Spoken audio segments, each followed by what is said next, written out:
उपचार. जेवढे वेगवेगळे आजार तेवढेच वेगवेगळे उपचार. उपचाराचे अनेक मार्ग, अनेक पॅथीज. जेवढे प्रश्न तेवढीच वेगवेगळी उत्तरं. मग आपण खरंच उपचार करतो का गिनीपिग बनवतो स्वतःला? गोंधळून स्वतःवरच प्रयोग करत बसतो वेगवेगळे. मग उपचार म्हणजे नेमकं काय?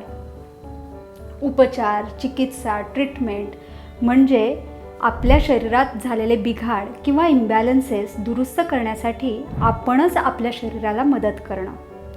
हिलिंगला मदत करणं म्हणजे उपचार. शरीर निसर्गतःच स्वस्थ राहण्याचा प्रयत्न करतच असतो. म्हणजे आपण जर का पडलो, जखम झाली आणि जखम फार खोलवर नसेल तर डेटॉल किंवा मलम न लावताही बरी होतेच की. कारण शरीरामध्ये सेल्फ हिलिंगची सिस्टीम काम करतच असते. या सेल्फ हिलिंगला मदत करणं म्हणजे उपचार. मग हे उपचार कधी औषधीच्या स्वरूपात असू शकतात, कधी आहाराच्या, कधी जीवनशैलीच्या आणि कधी विश्रांतीच्या सुद्धा.